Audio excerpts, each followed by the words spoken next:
So Grace, you're also welcome to do any voices that you would like to do. It wasn't Shrek, it was the donkey. It was Donkey from Shrek, right? Well, yeah, my radio debut. Yeah, that was her radio debut. Did you know about that, Graham? What? Grace called in. I called into a radio about that. show asking to do impressions, and I chose the donkey from Shrek. And she did it really, really good. I think we had probably What was actually the line? recorded it. Can you do it? Was it about- I'm not going to do it. I'm not taking the bait. well, Please. So I wait a won't minute. do You do Eddie have a Murphy special impressions. talent I worth won't sharing. do roaring. don't say it like the donkey, but what were the lines from The movie? boulder. I like that boulder. Yeah. That's a nice boulder. And then I panicked because you guys weren't, well, obviously Dad was at the office, but you weren't home. You were doing something else, and You so it kids was were like left me home and alone. Caitlin and Lily, and yeah, we were like, and then I panicked because she asked what my name was, and I said, Katie. Because I thought somehow I'd get Adventures in trouble for- homeschooling.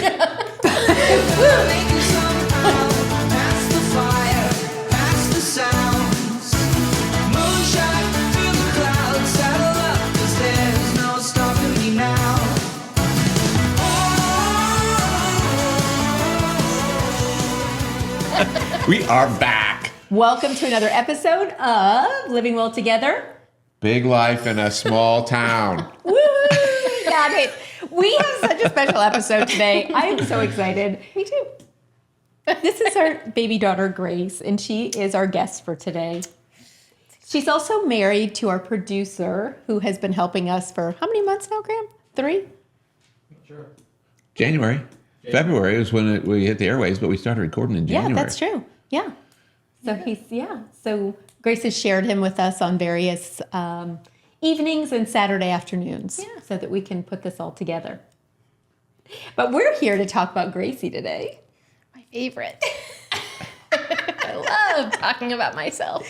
Do you think people That's in called general do sarcasm. like? That's called Guess where she gets that Yeah, one. that's called sarcasm.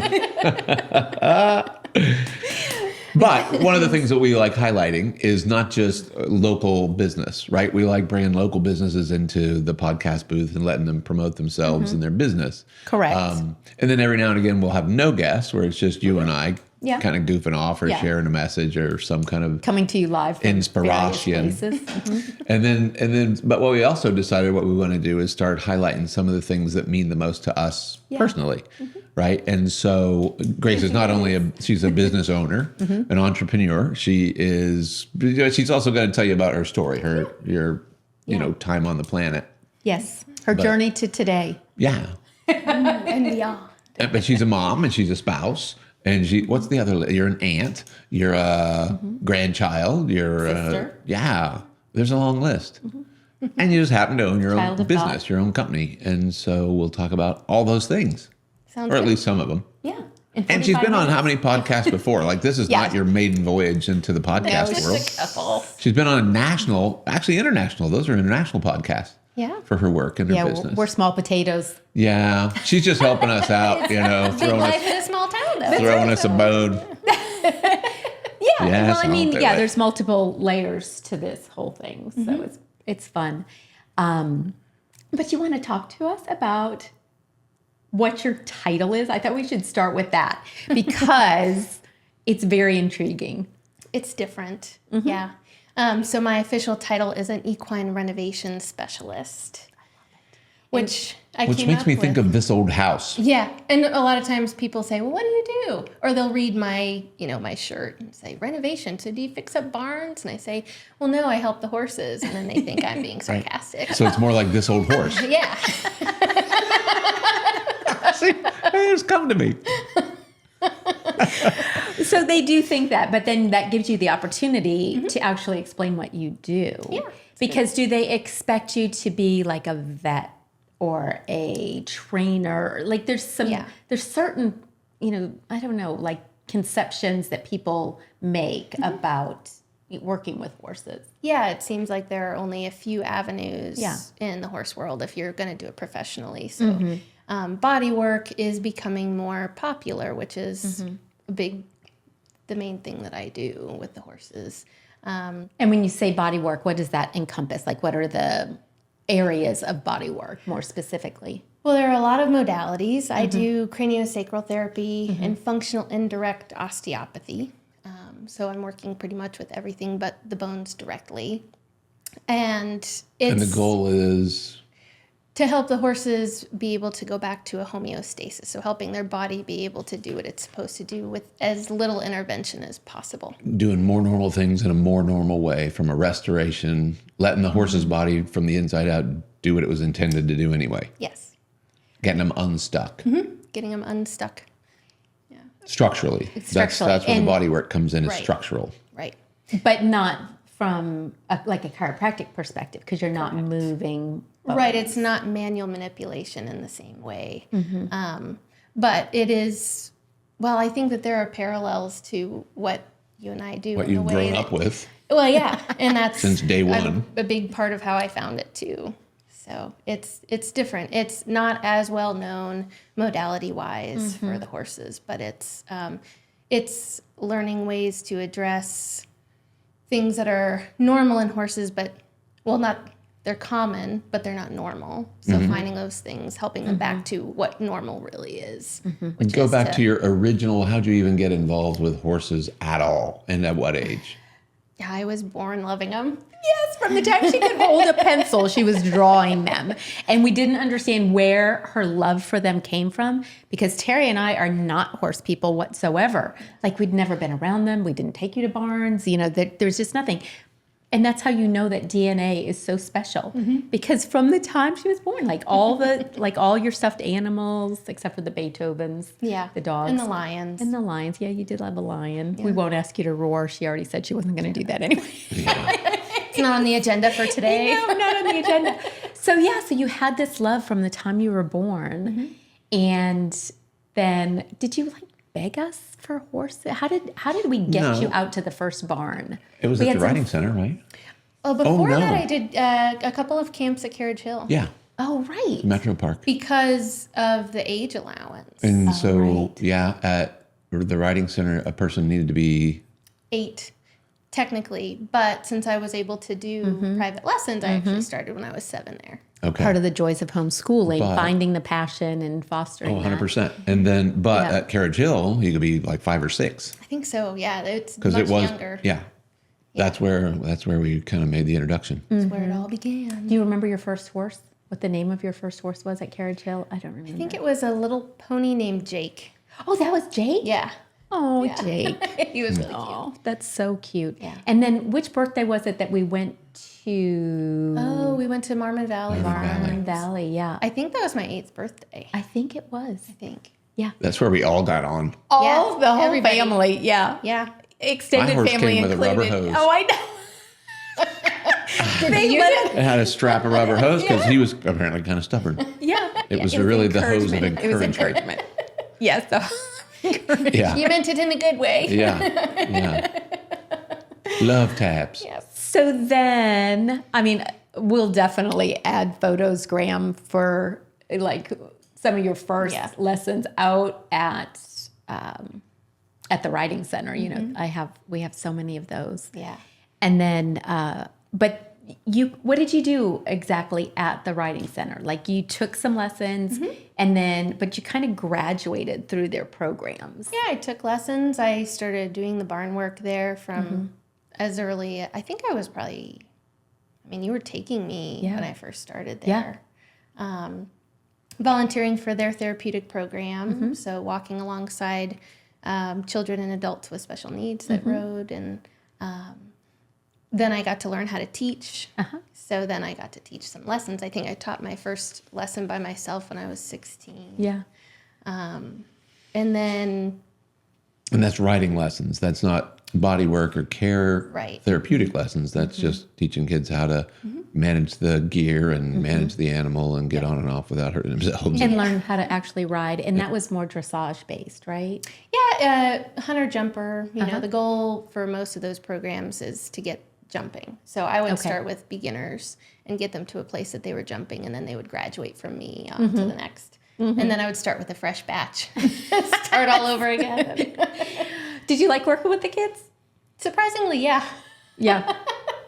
The horses made it okay. That's what I was going to say. It was that that crossover because your love of horses was so powerful. Because this is another thing about Gracie when she as soon as she gets to like start talking and really articulating her thoughts, she did not like babies at all. No. Like not even a little bit. So when she started working with kids, I'm like, this can be interesting to see how this goes. But it was great. It was a bunch of little Graces too. Yeah. I mean, you didn't see any kids out there that were there against their own will. No. There were kids there that you knew that you were more of a babysitter than there to. But even still, they got to learn cool things and be outside. And so it was okay. And those kids sorted themselves out pretty quick. Yeah. So. For how much more they wanted to do with the program. Yeah. Yeah. Yeah, that's awesome.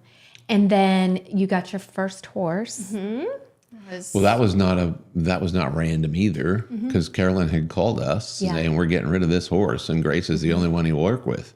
So if you want him, we're going to make you a good deal. It's true. Yeah, this is and true. We didn't. I don't know that it sounded. From my listening ears or the way I remember things, it was much more romantic than that. Well, I'm sure it was. Well, but from a therapeutic riding standpoint, they have to have animals that'll behave for a multitude of kids, and that horse would not behave for a multitude. He was a danger to a lot of kids, and so they couldn't keep him. She was just giving us kind of the right of first refusal. Like, we've got to replace this guy unless you say otherwise. And guess what? Grace loved him. I did. Yeah. And his name is Cash. If you follow Grace at all, she has lots of very beautiful stories about Cash. He is... Well, he's not here anymore. He's not with us anymore. He's in horsey heaven. Yes. Yeah. And that was fairly recently. So you owned him for how long? 17 years, I think. That's a long time. That's a long time. Yeah. Yep. It is. You create quite a bond. And you understood Cash where nobody else did. Was he the reason where you felt like you needed to be a voice for the animals? I think he helped me find my voice for them, for sure. Yeah. I think I always gravitated towards the not as lovable kind of horses. And so he allowed me that opportunity to step in. And he took great care of me. He let me feel pretty cool most of the time. So he was very gracious. Well, and you did some competition things with him, some dressage things. And Yeah. Yep. And we rode through downtown Yellow Springs in the 4th of July parade one year and rode into our wedding ceremony on him. And so special. Yeah, he was a special guy. That really was just, talk about a romantic moment. That was really so cool. Terry walked up with Grace riding him and we were all facing out into the field and it was just, so beautiful. It gives me goosebumps. And Graham was just crying. We can cut that part out, Graham. It was the sweetest thing ever. Really sweet. And and they made all kinds of racket. Like when Grace was going to say her vows. When Uncle Gary's like, would anybody like to say, like, speak now or forever hold your peace? And he was like, yeah, me. I got a little something to say. It's true. He was quiet the whole time, except for then. It was hilarious. Just had to make himself known. He just had to make himself known, yeah. He was a character. How old were you when you had... The first training that I can remember when you started working with the animals from a therapeutic standpoint was with Buck. Yep. Was that the first exposure to training in order to be training? Yes. Like education on the way to training? Yeah, I would say so. Yeah, because that was probably in 2008 or so. That was phenomenal. Yeah. Just watching him work and knowing that was something that you seem to have a gifting for, Yeah. But watching him take a new colt and get somebody on it in 3 hours. Yeah, it's amazing. And not without any violence. Yeah. Just getting to know the animal and giving the animal a good deal. Right. And he wasn't breaking the animal. No, it was fascinating to watch. And so it's to really learn powerful. that you don't need a rubber hose, basically. You don't need a rubber hose. You need to learn how the animal's wired and learn How to to work communicate. and how to communicate in a way that they can relate to and respond to. Yeah, that was my first step out of the riding center is a great people program, but learning about Buck Brannaman, that was the first like step into how do I influence the horse in a better way. Yeah. And so then it was, because it seemed like there were so few avenues of working professionally in the horse world, it's like, okay, well, I'll be a trainer. And I enjoy that part of it too. But there were just always things that I would notice in the horses that, because I do things slow. You have your own pace. I have my own pace. And that's okay. That's all right. It is. But, most of the time there's a timeline. If you're going to train professionally, there's a timeline, and that doesn't always suit the horse, and it definitely didn't suit me.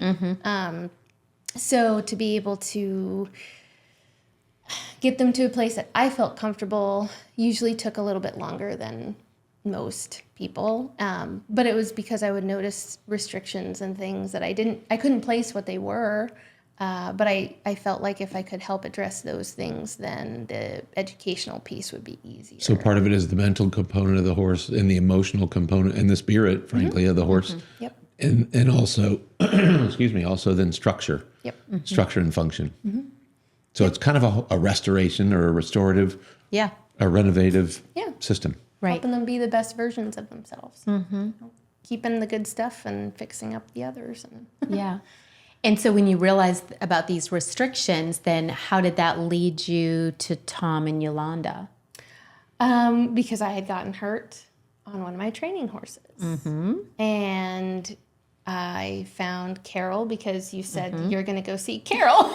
I'm not bossy usually. Well, but but she had helped me significantly. I was going to say, when you have people in your sphere of influence or in your relationship circles or whatever, exactly, who do body work and other work, it's a network of a people. Nobody gets through any of it by themselves. And Carol Siciliano, she had worked with top athletes. She was in four Olympics. She had gone to 4 different Olympics to work with the athletes. Right. She, you got her name through your patients, their wellness like circle. I said, it's all about relationships. And then I had gone, she really helped me with a couple of different situations with a leg issue. Yep. And then when you got hurt, it's like, okay. Yeah. And this might have been an injury on top of an injury too. It was. Because layers. Yeah. Yeah. The first time I went to see Carol, we worked on my jaw. From that injury, which had been at that point years and years before. And then we could only get to the most recent injury as my body would allow. Because of those layers. Yeah. Do you want to talk about your first injury? Well, sure. Yeah. It was the first spring that I had Cash, and I was 13, 14? 14. Yep. And my friend 2007. 2007. My friend and I got this great idea to go for a trail ride on Cash, which I knew enough to know that he was not comfortable going through the woods by himself, but we were 14, and so we didn't really consider that. And maybe the two of maybe the two of us could convince him. So we rode him together. We rode double. And we got maybe quarter of a mile down the road, and he had just stopped and reached down to graze this nice tall grass. And in that time, he managed to turn himself back around to face the barn. And as I was gathering my reins back up, he just let out a little hop, which he had a good buck in him when I met him, and I know that was nothing compared to what he was capable of, but it was enough to get us off balance, and we toppled off on what I thought was a really soft fall. And I stood up, and I thought, okay, good, I can stand. That's, you start taking account of pieces and parts, and saw him. Cash turned the corner to go back to the barn. Thankfully, Dad He was running there. full speed at me. And because I heard Katie. Yeah. I heard her squealing. Yeah. So I saw him, and I thought, okay, good, because that means that he's home and not, he didn't get hit by a car. I mean, so many other horrible things could have happened. Sure. And then I looked down, and this aqua blue colored shirt that I was wearing was red. And I thought, well, that's not good. That means I probably won't just walk back to the barn and make sure he's get in back his on still. or whatever, Yeah. whatever. You're always told you got to get back on when you come off. Well, that wasn't a day that was possible. Yeah. And there were so many miraculous things that happened. There was really were. an EMT that happened to be going down the bike path that runs parallel to where we were riding, and a van had stopped to help us too. And it was. And they were able to also divert the EMT to you then immediately. Yeah. And Dad walked down from where he was knowing that Something had happened. something had happened and noticed right away that It's a whole sequence of events that it was a fascinating day. Let's just call it fascinating. fascinating. But yeah, it was fascinating. But her jaw was broken in 7 places, and her shirt was red because her face was laying on her shirt. And it was a bad situation. Very, very quickly we had to assess, and so I got her to her back and just had her head in my hands, and we just started praying. And that's when there are people on the bike path who noticed what had happened. They piled in. One of them was 2 of them actually were medical professionals, and somebody was able to flag down and redivert and get an ambulance. And so we got an ambulance ride out of that. And thankfully, Katie was pretty much okay. Yeah. Physically. She was. I feel horrible for the mental toll she that was. had to have She was taken. shaken up pretty well. And so, it was a thing. And to make a really long story fairly short, and to move on to our next topic. Yeah. It was a divinely guided big it was a thing, hard but- day. Yeah. It was a hard 3 months Yeah. as they got her all stitched back together, and miraculous things happened. I hope you write a book someday. I hope so too. It's a great, She actually it's a great did story. write several pages about it, about that episode in her life. But you never saw it as a bad thing, or even as a traumatic thing, did you? I mean, from what you know of trauma, obviously that was a big deal. But I was always thankful that it happened because it started that change of a path of. And I was ready to sell that horse or put it down I was or gonna send say it to that. the glue factory or whatever. And I thought, well, certainly after this, we won't have to be worry doing about horse things anymore. Doing horse things. And I was way wrong about that. And then I'm okay with being wrong. That's not a problem. It actually, I feel like it almost intensified your desire to help them. Yeah, I would say so. And also, one of the things that you had mentioned during that time is about your voice and how It gave me one. it gave you one. Not just for the animals, but for yourself. Right. Yeah. Yeah. Yeah, there are layers upon layers of blessing that came through it. It what could have been horrible was horrible. It but was. It was, it's like God's using that for a better day, be a better deal for you and the animals. And Yeah, for sure. And so when I saw Carol, that was our first session was unraveling a lot of those layers Right. and the emotional pieces. I think that's one of the most profound things about the craniosacral work is it's such a light physical touch, but you reach into some things and it's like you can feel the emotions themselves right there that were just left. And I really don't like crying in front of people. And Yeah. I just sat there and just sobbed. With Carol? Yeah.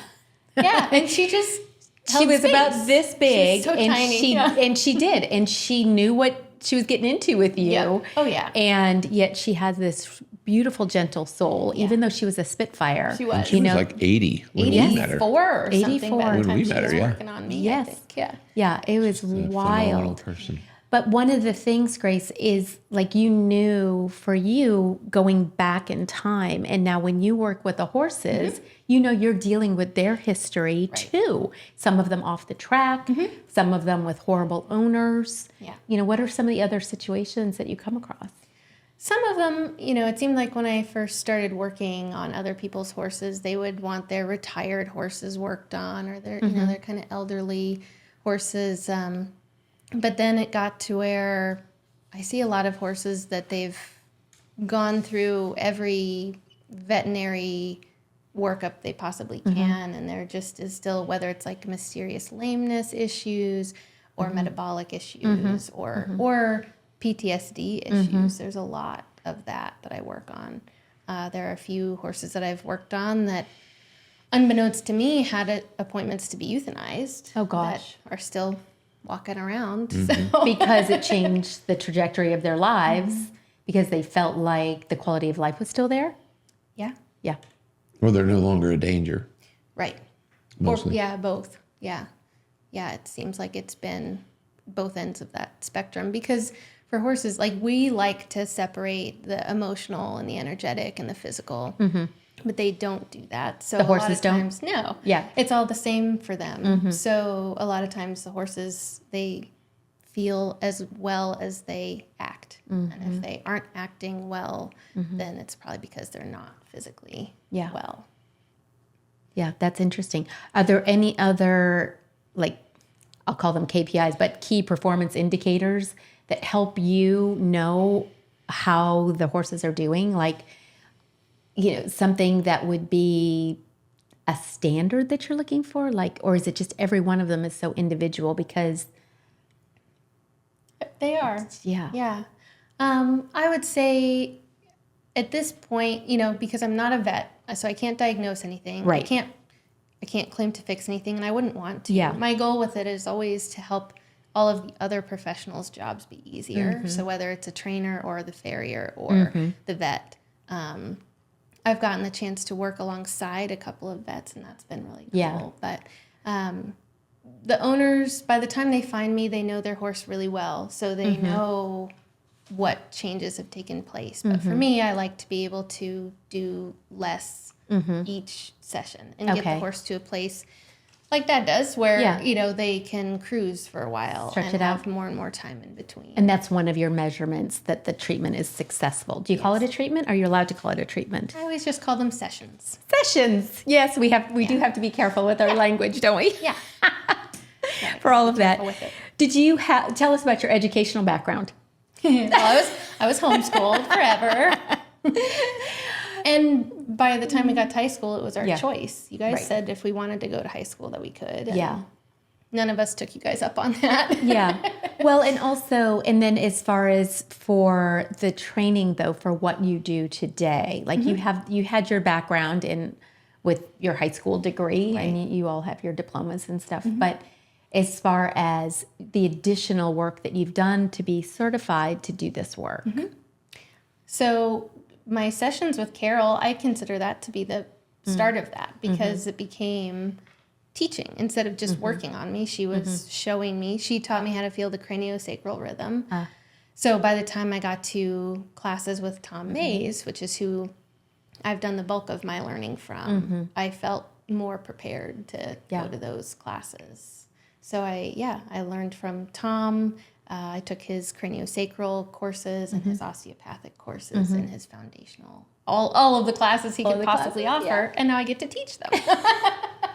Which they just got back from a 5-day class, right, that you're teaching, and you had how many students? I just saw your picture. 13 and then 14. So we made it an intensive to keep people from having to make more than one trip. So there are 3 separate classes that we smushed into 4 days. Oh my gosh. Okay. So we had 13 students for the first 3 days, and then our TA hadn't taken the 3rd class yet. So she became a student then for the last day. That's interesting. So what are the 3 levels called? They're just craniosacral Level 1, 2, and 3. 3. Okay. And then the osteopathic one And is those separate. he has 5 of those. Okay. So there's osteo 1, 2, 3, 4, 5. Okay. And that wouldn't be able to be done in 4 days. Okay. No, that would No, be. but those are trips that you made out west. Yes. They teach that out in out to California. Tom is in California, and it's a really special area. He's about an hour east of Sacramento in a town called Placerville. And he is just phenomenal, and his wife Yolanda is sort of his keeper, and she's also a craniosacral therapist for people. So between the two of them, they have a really cool dynamic of Healing and work and restoration. And they're neat people. they're wonderful, very special. Yeah. And they draw a very special crowd. Yes, for sure. How often do you have the classes set up to be teaching? For right now, we are giving ourselves a summer off. Okay. Because Probably Bonnie and good. I, who I Yeah. teach with, Bonnie Ben Boom is my partner Yeah. in crime for teaching the classes. So she and I are taking the summer off. And then we'll have clinics in September, October, and November, I think, is what we have so far. Maybe an added one in December as well. Where will you be? Where are you teaching? We're teaching in Illinois in September, West Virginia in October, and I don't know that we've figured out where yet for November. We were talking about going down to South Carolina, like toward Aiken. That's a big horse country down there, so we might go down there. Isn't it fascinating, though, how you went from just this little barn rat kid to now traveling the country to learn for yourself and teach to help other people learn, and just the ripple effect coming off of that, all from, bouncing around the house on all fours, basically before you could walk. But Yeah, also not it's true. having that stifled. And because I think, especially now that I'm teaching this, a lot of it is helping people learn how to get out of their own way. Yeah. To be able to feel something that's tangible but not visible. Yeah. Right. And that's hard for people. And it goes back to, for a lot of them, it gathers sensitive people naturally that we're told not to be. Right. We got to That's unlearn. not okay. Yeah. You there's got a to lot of actually unlearning. unlearn to relearn. Yep. Well, and one of the gals in the class this past weekend was like, this is a lot of personal work. She's like, I feel like I'm in a therapy session. Yeah. For herself. For herself. Yes. Yeah, because it's just getting out of your own way. Yeah. And bringing the best you to the table for the clients that you'll serve in the future and the animals that you'll interact with. One of the things, you had texted me something when we were talking about how it went. Do you remember what you said exactly? Oh, it was something about helping them get out of their heads and into their hands. Into their hands, Yeah. yes. Yeah. Yeah. And that's exactly what you're explaining. But how do you get somebody to do that? Like, it is such an it's just intangible, right? Like, Well, yes and no. I have one of my clients is a physicist, and so it made me nervous to even work on his horses, but he got really curious as I started working on his horses because it brought such great results. And so he knew something must be going on. this was this past weekend? No, this has been, he's been a client of yours. mine for Gotcha. a few years now. Okay. But in one of the times I was out in Virginia working on his horses, his one mare felt really great, and he had been asking if it's even something you can learn, because most people say, well, you you either have it or you don't. That ability to feel the craniosacral rhythm. And so there was a day that his horse had been feeling just really good, so there wasn't a whole lot to do with her. And so we played around with having him feel the craniosacral rhythm, which I didn't know how that would go because I wasn't officially teaching it yet. But, we didn't have classes set up yet, but I knew it was But in the as a works. physicist, he's got a very special brain, and it's on the completely opposite side as yours. Yeah. He's got a highly analytical, data-driven Yes. science brain. Like, how can we quantify this? Right. But it was so cool to see his face change because I said, well, just a lot of it is just, putting your hands on the horse and just letting yourself feel whatever that feels like, because everybody experiences it a little bit differently. And I thought this was a terrible idea, because he was standing there just sort of blank, with this like blank face. And then I put my hand further up the horse's spine, because then once you can feel the tide that's created by that spinal fluid, then you can start to influence it. And so then I said, okay, without telling him when, I just put my hand there and I just started sending it down because it amplifies it Okay. a little bit. And it's like a pulse? Sorry. Yeah, so you can feel that rhythm. You feel the fluid go from the fourth ventricle of the brain down through the spinal cord, and it flows back up. So if you have, for singular bones like vertebrae, it's going to go head to tail and back again. Okay. If they're paired bones, they're going to come out and expand away from the body and come back again. Got it. So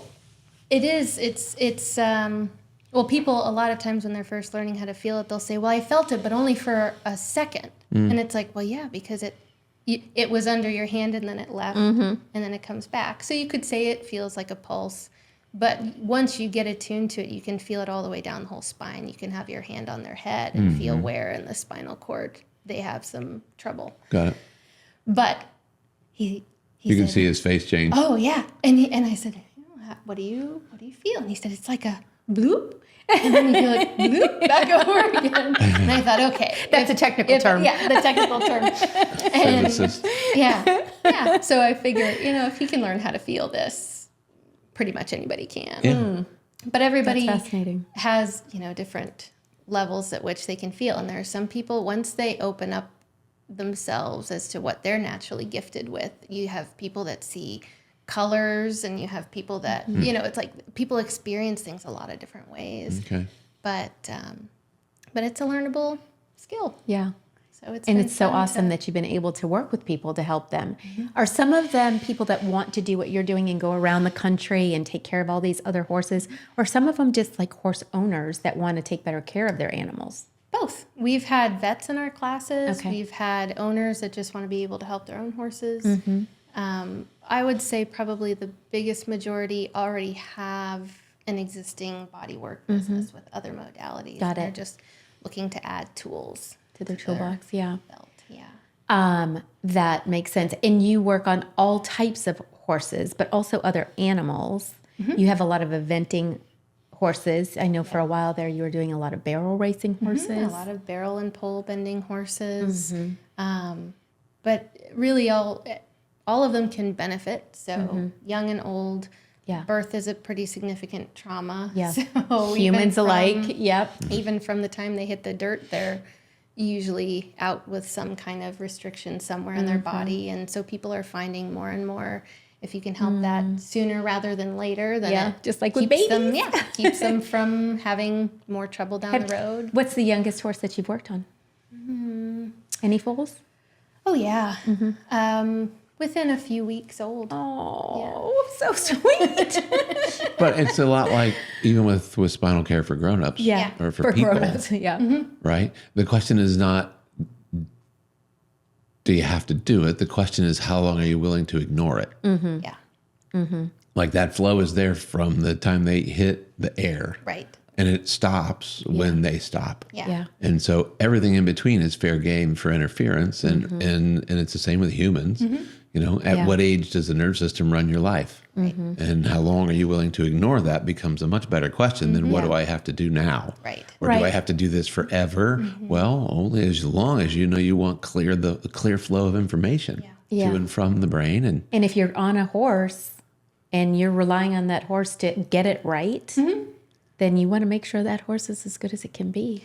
Yeah. Well, and I would say people are way more willing to get their horses worked on than themselves. yeah, 100% true. But- I would see that or their dogs or Right. birds. whatever. Or, Yeah. Yeah. But from a competitive standpoint, if you're Yeah. working with eventing people and Olympians and people who are very connected, the relationship and connection between horse and rider is substantial. And if that connection's not good, it means either the rider needs checked and adjusted or the horse needs checked and adjusted, but Right. something needs Yeah. to change for the relationship to be as good as it can be for them. And Grace, you prefer not to work on people. For now, Yeah. I feel like I'm going to have to open my mind up to working on people at some point, because a lot of times you'll see that horses are mirroring or carrying their owners' troubles. Right. In more than just a, my horse is my therapist kind of way, but in Yeah. like, I can feel a horse and be like, hey, I think your right hip is Yeah. wonky. And they're like, yeah, 100%. how do you know about that? Right. Yep. So, The relationship between horse and rider is significant, though. Yeah. It's just And so that static, communication right? If there's needs to be static in the clear. communication, Yeah. or if you're like on your cell phone, if it only has, if it's only got 3 bars instead of 5, and the horse has all 5, then the relationship is not going to be the same. yeah. So yeah, clearing people and clearing critters is kind of how you get the best outcome for both. Definitely. Grace, do you see the field of equine therapy changing over the next decade? Yes. Yeah. It's What do you it's think? happening. It's shifting already. It's shifting. I feel like there's a lot of empowerment happening for owners to get more of an education. I feel like a lot of people are starting to take care of their own horses' feet, which was something that 10 years ago was not an option. And the whole mindset around horses and horsemanship, I think, is really shifting a lot. So I think it'll trickle upwards almost, I think. From the because- feet? From the feet up? From or? the the backyard people. Gotcha. The nobody kind of There will people always that- be a need for a vet. Oh, yeah. There will always be a need There's for a no vet. But the replacing people who that. take better care of their creatures have less issues to manage veterinary-wise. Yep. There will always, I don't know where this is coming from, there will always be a need for somebody who's trained in veterinary medicine. And I would like to work with them more and more to have access to the testing that I don't have access to. Right. But to verify what changes are being made. And you've got a couple of really good veterinary people Yeah. on your team and in your sphere. Yeah.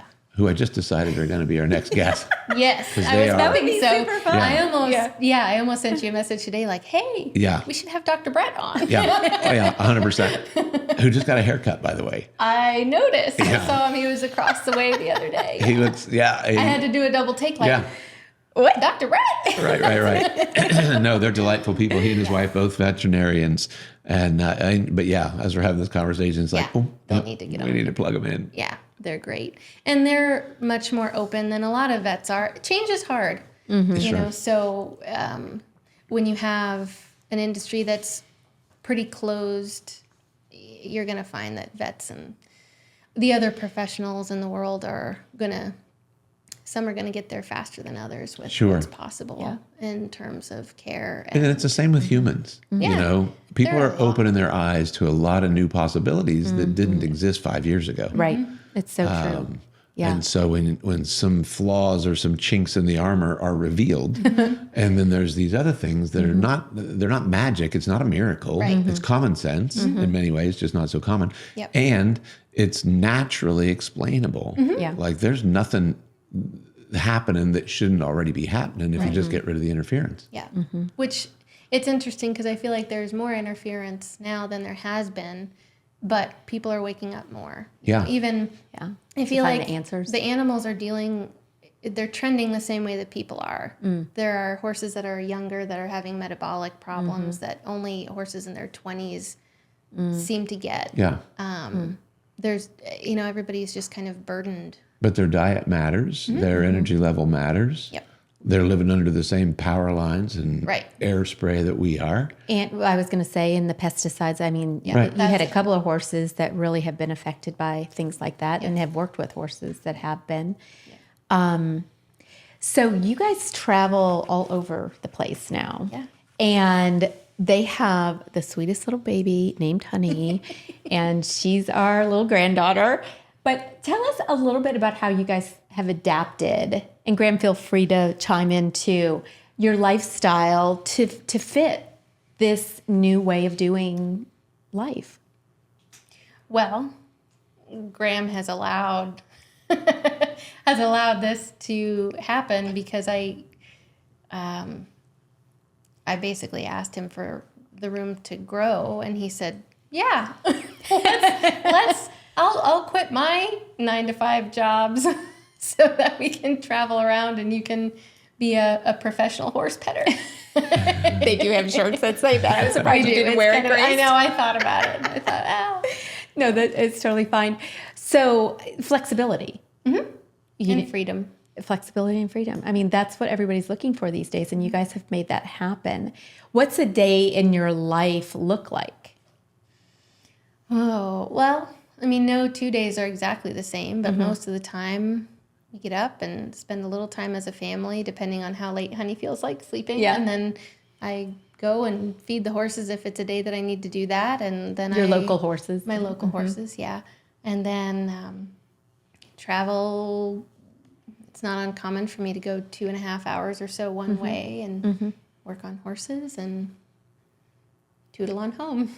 Come home. But then there's also times that you do extended trips, and you have a home on wheels that Graham navigates all over the place. Yep. And so you guys have a pretty consistent area that you go to down in Virginia, right? Yeah, it started as one kind of the northeast corner of Virginia, and now it's become like a whole Virginia tour that we'll do. So we start down toward Lexington, and we make our way north, and then up into Charlestown, West Virginia, and Maryland. So we've made a circuit now that takes us anywhere from 4 to 7 days, depending on how many days we want to spend. And you have people overseas that are even interested in possibly having you guys come out there and do a tour out there. And that'll be super fun. We may all become Grace's employees by that People trip. in the Yeah.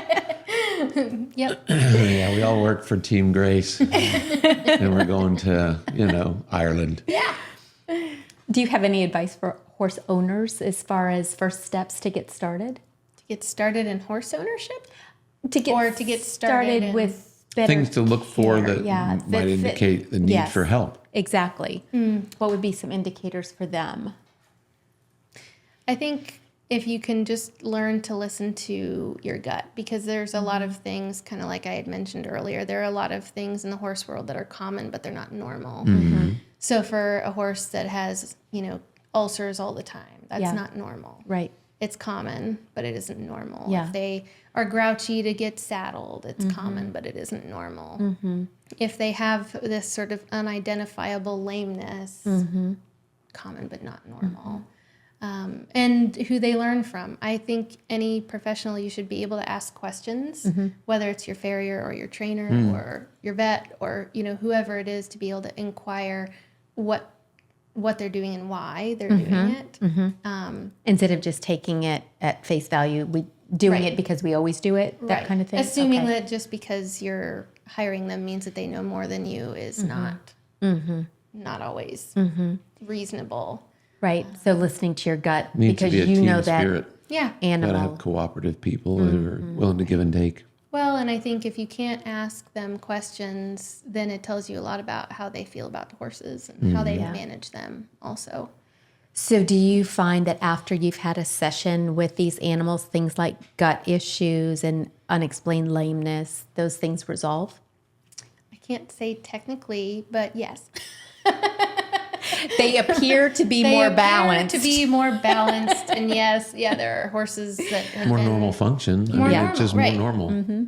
Yeah, When you they're get just rid of finding what's in their the way way, back what to you get normal. is more normal. Yeah. We're not prescribing, treating, or diagnosing any conditions in this podcast Not at all. whatsoever. Well, we have Graham, who's our producer and our legal counsel. So far we're in the clear. Yeah, we've been okay so far. Well, and to have vets in my corner to say, whether they're recommending this kind of work or appreciating it, that was really, really validating for me. Because we're so used to, as a society, needing a show, like things need to be a big production in order to be helpful. Right. And the fact that it doesn't look like I'm doing much of anything, Yeah. the fact that it's making enough of a difference that vets are like, hey, I think there's something to this stuff, then that's really nice to be able to have that we're working together. We're not enemies. Right. Exactly. Yes. Yeah. Combined efforts. Yeah. Do you have a favorite case? Something that felt like a miracle?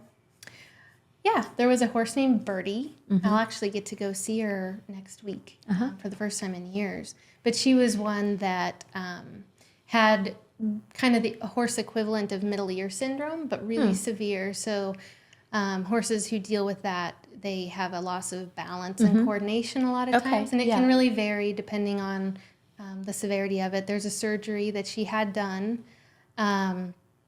But this horse was bought to be this lady's show horse, and she wasn't, by the time she talked to me, she just wanted her to be able to be what they consider pasture sound. Like if she could just stand and eat grass with her friends, then And not hurt that was herself enough. or And fall down. exactly, or, which she was. Right. Oh my gosh. Oh, that must be so traumatic. Yeah, and the vet had done a neurological test and was like, this is just really not a good situation. And she was one that I didn't know they had an appointment to put her down. And it was just sort of a last ditch effort of, well, maybe this can help, especially since it's not manipulative. Right. It's profound, but it's non-invasive by most people's standards. And so I worked on her a few times, and she did an awesome job with the work. Yeah. And then as she improved, this lady has a daughter, and she said, well, maybe my daughter can ride Birdie. But then it was still this whole issue of, is that safe to do? Yeah. Right. And so then the vet was out just to do like the routine spring stuff. And her daughter said, please, can we do a neuro exam on Birdie? And that was like, like he didn't want to because he thought that he knew what was going to happen. The answer was going to be. And she passed it with flying colors. That's amazing. Was he astounded? Yes. And he said, well, I put my kid on her. And so she's been packing this kid around the show pen. So, wow. Grace, that's amazing. Well, it's not really about me. I just facilitate it, but they do the work and God does the work. The conduit. Yeah. But it's cool. I feel like I just get to be a witness of it. Yeah. It's cool to feel like I get to see these things happen in real time. And I'm glad that you like to share them with me too. One of my favorite stories, it's not a horse story, it's a dog story. And it's the dog in Indiana that had gotten hit by the car. And he was just going around and around in circles. He couldn't. It was a she dog. Yeah. And so she was injured bad, and they were in that situation too where they didn't know what to do with her. And you went and you worked on her, and then she started walking straight. Yeah, well, it started out that she every once in a while she could make like an eventual left. Yeah. Because she was only going to the right. The right, yeah. And she couldn't stop herself, and she wasn't responding to her name. Her pupils were like little pinpricks and very fixed. Yeah. And I always say, I can never make any guarantees of anything, especially because I'm not as experienced with dogs. Yeah. But they were willing to give it a try. And then I think I worked on her 2 or 3 other times, and she's been running around with her kids and barking and carrying on and doing dog stuff. Isn't that amazing? It's amazing. It makes me cry. Yeah. I mean, it does feel like miracles, you know, and I mean, we understand that it is just the removal of interference that makes the difference, but that's miraculous. It is. It was a really cool thing to see. So how can people find you? You can find me on my website, which is novaequinerenovations.com. And then I'm also pretty active on my Facebook page. You can find that under Nova Equine Renovations. Yep. She has a good sized following and lots of interaction on there. And it's really fun to read the posts that she makes about the stories about the animals. It's fun. Well, I get to share them. That's getting to be a voice for the animals is what I'm here for. She's so good. She's our daughter. I'm so proud of her. Oh, you guys. Anything else that you'd like to share? I don't think so. This was fun. It was fun for us. Anything else? No, we're good. So what should we do as we wrap it up? Yeah. We want to Encourage people to what? Subscribe and share and like, and we're getting closer to our 150 viewers on YouTube. So we have the beautiful basket that is all ready for its new owner anytime now. Just to get it off my desk. So please, guys, if you could pump it up a little bit, that would be awesome. And just kind of follow along. Graham's been creating some shorts for us. And so that's been really fun to share on the YouTube channel. We've been sharing it on our social media as well. You can find us at the Living Well Together podcast Facebook page, and YouTube and Spotify and any other. Anywhere you find your podcast enjoyment. Yes, exactly. Really? Yes, there's so many platforms for podcasting. Yeah. But we just appreciate you guys tuning in so much. Thanks, Gracie. Yeah, thank you. Good job. See ya. Bye.